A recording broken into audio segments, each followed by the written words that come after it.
Hello friends, अस्सलाम वालेकुम and welcome to reality TV. दोस्तों, हमारे मुल्क के हालात उतने अच्छे नहीं हैं। महंगाई तो एक तरफ, लेकिन लोगों की आमदनी भी उतनी नहीं है कि इनका घर चल सके।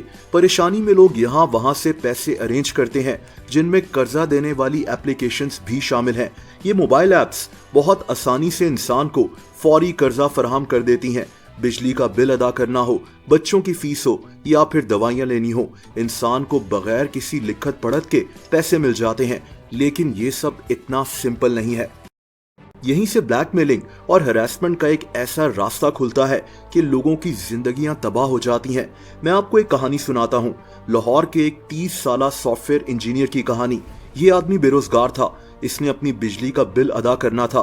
इसने एक कर्जा देने वाली ऐप से सिर्फ 15,000 रुपए का कर्जा लिया, लेकिन सिर्फ 7 दिन के बाद इसको कॉल्स आना शुरू हो गईं कि हमारे पैसे वापस करो। अब इसमें कोई मसला नहीं है, लेकिन मसला ये है कि वो लोग वक्त से पहले ही पैसे वापस मांगना शुरू हो जाते हैं।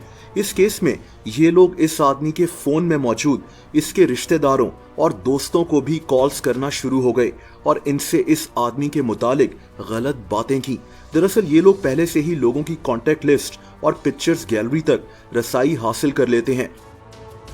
नहीं देते, हमारे पास एक्सेस होता है। हम उसका सारा डेटा, उसकी फैमिली की पिक्चर्स, उसके फैमिली के कॉन्टैक्ट्स, आपकी फैमिली की पिक्चर्स, आपके फैमिली के कॉन्टैक्ट्स, एक एक चीज़ होती है हमारे पास। फिर हम पेमेंट कर देते हैं। तो अगर उसे बोलो या आप जो भी पेमेंट कराए, अगर 5 मिनट में पेमेंट नहीं आई तो हमने सारा डेटा इधर से लीक करना है। ये भी देखा गया है कि अगर किसी इंसान के कॉन्टेक्ट लिस्ट में कॉन्टेक्ट्स कम हैं तो उसको कर्जा मिलता ही नहीं। यानी ये लोग ऐसे लोगों की तलाश में होते हैं जिनको बाद में ब्लैकमेल करना आसान हो।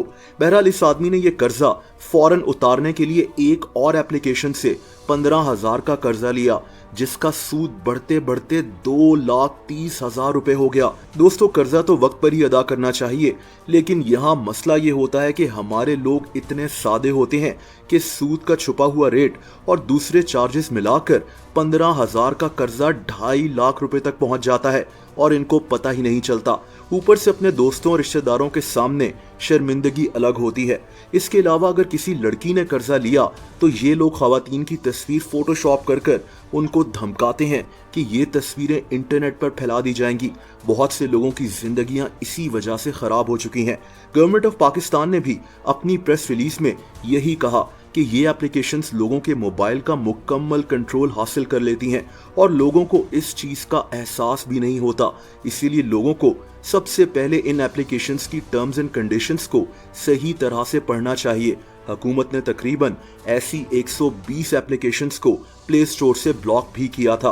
दोस्तों, ऐसी एप्लीकेशंस सिर्फ पाकिस्तान में ही नहीं है, इंडिया और दूसरे ममालिक भी इनका टारगेट होते हैं जहां गुर्बत ज्यादा है। कोविड के बाद जब बेरोजगारी में इजाफा हुआ तब ऐसी एप्लीकेशंस सामने आना शुरू हुई थी। ये ऐप्स चाइना और दूसरे ममालिक से ऑपरेट की जाती हैं, लेकिन हैरत अंगेज बात यह है कि कई एप्लीकेशंस का तो ठीक से पता ही नहीं कि इनको किन मुल्कों से ऑपरेट किया जा रहा है। बस ये कंपनीज पाकिस्तान और इंडिया वगैरह में लोगों को हायर करती हैं, जिनका काम सिर्फ और सिर्फ लोगों को धमकाना होता है। इन लोगों को ज्यादा से ज्यादा पैसे निकलवाने का कहा जाता है और उन पैसों पर इनको कमीशन मिलता है। कोई कंपनी गवर्नमेंट ऑफ पाकिस्तान के साथ रजिस्टर्ड हो, इसका कोई प्रॉपर ऑफिस हो तो बात समझ में भी आती है।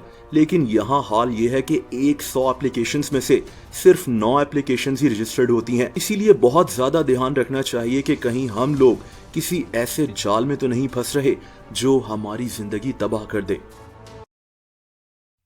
दोस्तों, अगर आप मुझे इंस्टाग्राम पर भी फॉलो करना चाहें तो उसका लिंक नीचे मौजूद है।